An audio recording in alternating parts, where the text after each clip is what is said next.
Halo semua, perkenalkan nama saya Hotlas Marito Sigalingging dari 12 IP 1 akan menerangkan sedikit tentang apa itu perusahaan dagang.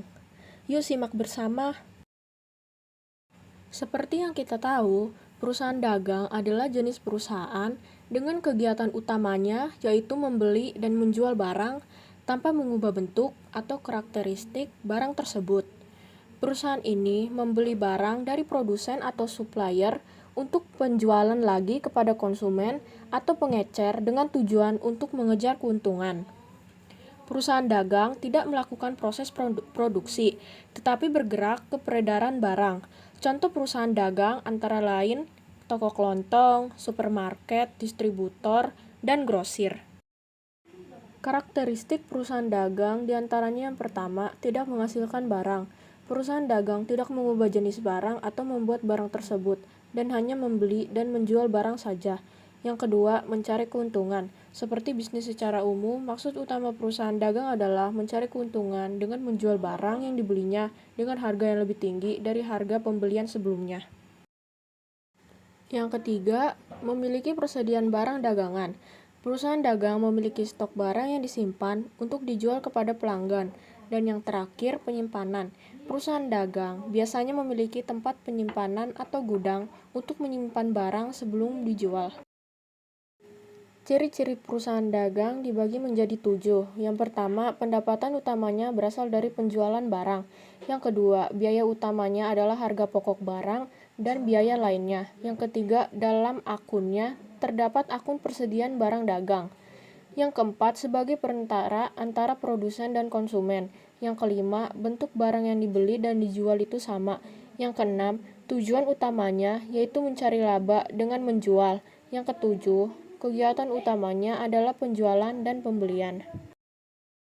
Syarat-syarat pembayaran perusahaan dagang dibagi menjadi 3. Yang pertama, 2/10 N/30, yang artinya jika pembayaran dilakukan 10 hari atau kurang dari tanggal transaksi, maka akan mendapat diskon sebesar 2% dan pembayaran nota faktur maksimal 30 hari dari tanggal transaksi. Yang kedua, 1/15 N/30, yang artinya jika dilakukan lewat batas 10-15 hari, mendapat potongan 1% dan pembayaran nota faktur maksimal 30 hari dari tanggal transaksi. Dan yang terakhir, N/30, yaitu pembayaran nota faktur maksimal 60 hari dari tanggal transaksi. Akun-akun pada perusahaan dagang dibagi menjadi 12. Di antaranya yang pertama, akun utang dagang. Yang kedua, akun piutang dagang. Yang ketiga, akun pembelian. Yang keempat, akun retur pembelian. Yang kelima, akun potongan pembelian.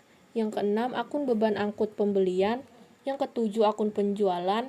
Yang kedelapan, akun retur penjualan. Yang kesembilan, akun potongan penjualan. Yang kesepuluh, akun beban angkut penjualan. Yang ke-11, akun beban pemasaran, dan yang terakhir, akun beban administrasi. Tahapan pencatatan akuntansi pada perusahaan dagang. Di dalam perusahaan dagang terdapat 2 jurnal, salah satunya adalah jurnal khusus. Jurnal khusus adalah jurnal yang dibuat untuk mencatat transaksi yang dikelompokkan sesuai dengan jenis transaksinya. Tahapan-tahapan pencatatan akuntansi pada perusahaan dagang. Yang pertama ada jurnal pembelian, yaitu jurnal yang digunakan untuk mencatat seluruh transaksi pembelian secara kredit, bisa berupa barang dagangan atau harta. Yang kedua, jurnal penjualan adalah jurnal yang digunakan untuk mencatat transaksi penjualan secara kredit. Yang ketiga, jurnal penerimaan kas adalah jurnal khusus untuk mencatat semua transaksi penerimaan uang tunai.